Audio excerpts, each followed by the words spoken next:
Howdy, everyone. Tad Stevens on the Micro Success Secrets podcast, where we focus on business, psychology, and marketing, and how you can use that in your business daily and long term. Today, I'm talking with Dr. Jackie Black, PhD, who helps rekindle relationships with loving, amazing, but crazy, busy small business owners so they're lovers again. For the last 30 years, Dr. Jackie has helped her clients to learn, grow, thrive, and have fun together. Through her guidance, once distant couples now experience deeper, more meaningful connections and intimacy. They learn to love and feel loved again. As the founder of drjackieblack.com, she currently helps clients in 8 time zones, has delivered her monthly relationship tip sheet to men and women in 38 countries, and has been featured on hundreds of radio shows and podcasts around the world. And thank you very much for being on mine today. Is there anything you want to add to that? Did I miss anything? Hello, and thank you so much for having me today. No, I think that you about covered it. They're not so much crazy, they're crazy busy. Just to clarify busy. That. Okay.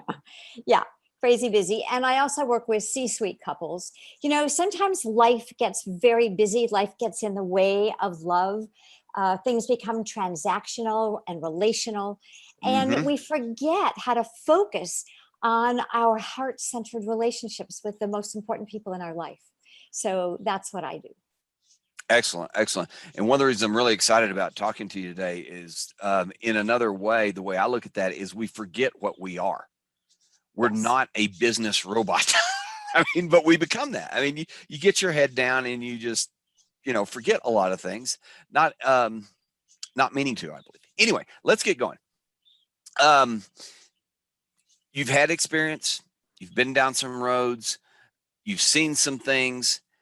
If you could go back in time and change one thing in your life, first of all, would you change it? And if you would change it, how would you change it? Yeah, I would change one thing. I would hire a really top-notch business mentor like Suzanne Evans. And really invest in myself, in my business, in putting systems in place, in understanding, generating leads, making sales calls that aren't salesy, that are really from the heart about giving and value. I had to learn all those pieces one at a time by myself. Right, over a period of time. And I am the poster child for having spent more money doing stuff that doesn't work than anybody I know. Oh, I'll challenge you on that. I'm close to you at least. Okay, so is that something that you have done? Or yes. Is it something, so really you've done it. You just do it a lot sooner. I did it late. You did it late. And I would have done it immediately. And I had opportunities and I thought, I don't want to spend the money. I don't really need it. It's too big. It's too much. I had a million excuses, and I would have really, really called myself on all my excuses. And I would have been willing to make the investment in myself and my business. And I didn't hold that mindset in the beginning. But just to let everyone know, this I hear a lot, and this I have done a lot. So listen to Dr. Jackie here. Please take that in. Because there's other ways than to learn everything yourself. You don't have to make all the mistakes yourself. Right. And particularly today, I'm talking about 1999 when I transitioned out of doing therapy into doing coaching, marriage coaching. And that's when life was way simpler and we didn't have all the technology and all the opportunities. Or distractions. Yes. And I can't imagine doing that now, starting that way now. Yeah, it is different. It has changed over time. Going back in the past, if you could look, and this is kind of related to the first question, but if you could look at what has happened and you could pick out one thing, or maybe 2 or 3, but things that are super positive, and you look at that point and you say, oh, I remember everything before that, and I remember everything after that. It's one of those kind of defining moments that you go, aha moment, epiphany, whatever people want to call it. But do you have one of those that you could share? An epiphany about There's Business. something super positive, can be business, super positive in your life that you remember everything before and after. So it's like, maybe it's one of the things, maybe where you figured out that, oh, if I'd talked to a coach, or talking to a coach really changed things for me. Yeah, it's an interesting question. Uh, yeah, I was newly married to my second husband. We just been married a couple of years, and I was early in my career. Mm-hmm. I was sort of not, I wouldn't say I was mid, I wasn't early. I was between mid and early. Okay. And that's how linear my mind is. And Gary was diagnosed with cancer. And I knew at that moment, it was like the rug had been pulled out from underneath me. And Yeah. I knew that I loved being in corporate America. I managed high-rise office buildings for pension funds. Mm-hmm. And I loved it. And I was a superstar. I was in the top 2% of women executives in the country in those years, although there were only 4 of us, but It's still good. yeah. And I knew that I needed to position myself so that I could be in business. I could have myself to rely on, that I wasn't at somebody else's mercy. And I had Mm-hmm. I was with great people at an amazing company, and loved every moment of it. But in that moment, and I haven't thought of it this way till you asked the question just that way. In that moment, I knew that I needed to be able to be self-sufficient and have my own thing. And entrepreneurism wasn't even a concept, at least for me in those years. Yeah. We're talking about the 80s. Yeah. And I mean, the word really didn't catch on like it has today. It wasn't used as much. It was out there because I can remember it in business school, but nobody used it like they did today. Right. Um, Right. so that was a big decision, big change. And kind of relating to the next question is, as people go through changes like that, or maybe something as simple as, like for me, writing sales copy, writing promotional copy, I get writer's block. And I let it get to me, and I have some exercises that I go through to get by. But is there anything, whether it's small or a big decision, that you use, tips, techniques, to keep yourself moving through those things, to not get stuck, or if you do get stuck, to get unstuck, that you could share? Yep. I love the question, because I don't believe in being stuck, per se. All So right. yeah, there's really, for me, no such thing as being stuck. So if I'm stuck, what I say to myself is, what am I expecting myself to do? What have I created for myself that is not in alignment with my vision and values? Okay. Right? And then I use self-reflection, and I start asking myself lots of questions so that I can start to uncover what decisions I might have made, or goals I might have set, or expectations I might have of myself that are really not aligned with my vision and my values. Mm-hmm. And normally the self-reflection not only moves me, but it unearths or uncovers the thing that is next for me, that is aligned with my vision and values. Okay. So, I mean, so when you're asking these questions of yourself, can you give us an idea of what kind of questions you ask?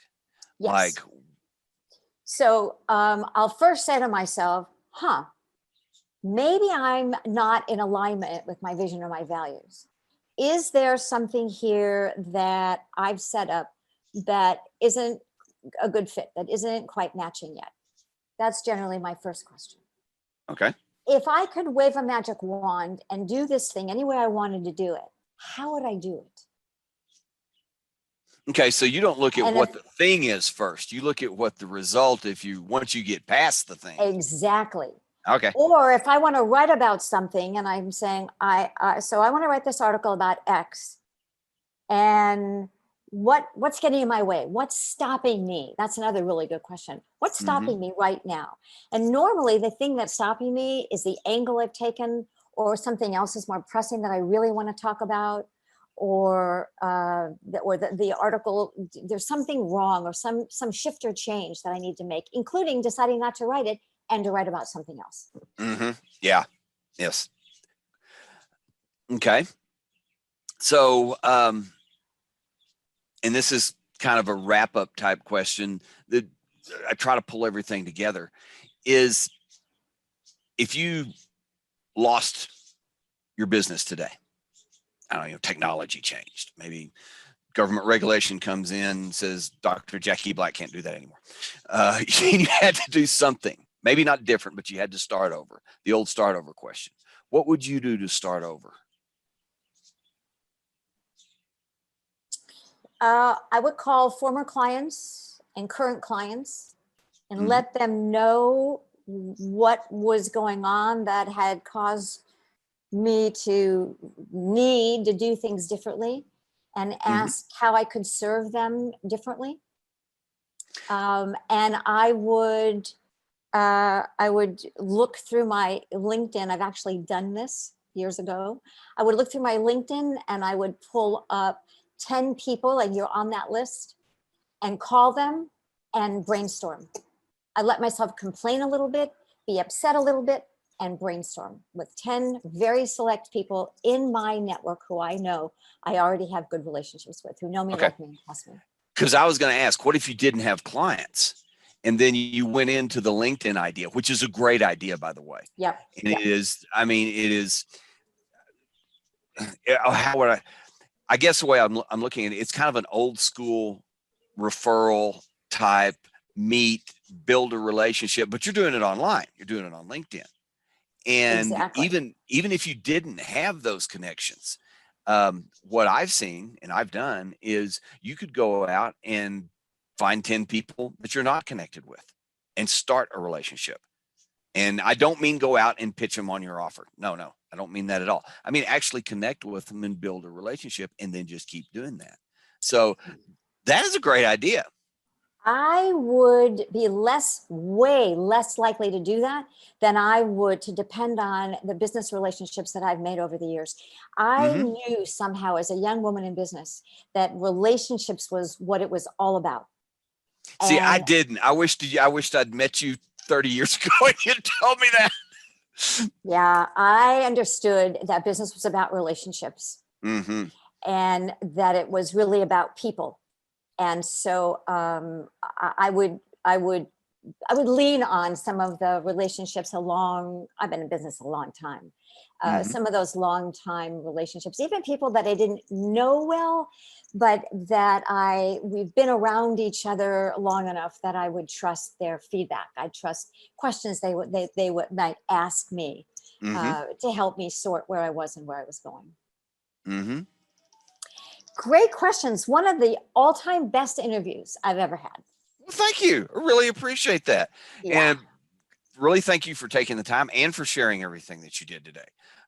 Is there anything that you want to close with? Any last minute words? And also, do you have an offer or something that you might want to share with the listeners and viewers? So if I had to say anything to anybody about being in business or being in life, it is trust yourself. Get yourself to a place, if you're not already there, where you trust yourself, where you're going to go inside and you really trust the feedback that you give you, and that you don't depend on the feedback from outside. Okay. That said, I'd love to offer, lots of people are busy, and they think that getting back on track, back in connection, rekindling, reigniting, well, all of those words is really a big deal. And while it's powerful and it's important, it can be done really fast. So I'd like to have everybody download the Intimacy Booster, my Intimacy Booster, 6 fast and easy ways. And I mean fast and easy, 6 fast and easy ways to increase intimacy, it's romance daily. I'm going to download that. That's awesome. Yeah, and that's I will make. Well, let me just give you the link. It's at Dr. Jackie Gift, DrJackie gift.com. drjackiegift.com. And I'll make sure that that's in the show notes and also in the description for wherever we post it. That's not a podcast related type site or anything like that. Dr. Jackie, thanks again. That is awesome. Like I said, I'm going to go get that. My pleasure. Thank you so much for inviting me to be here. You're very welcome. Thanks everybody for listening in. Have a very safe and productive week and be the very, very best at whatever you're at. So until next time, this is Tad Stevens with Micro Success Secrets. Bye for now.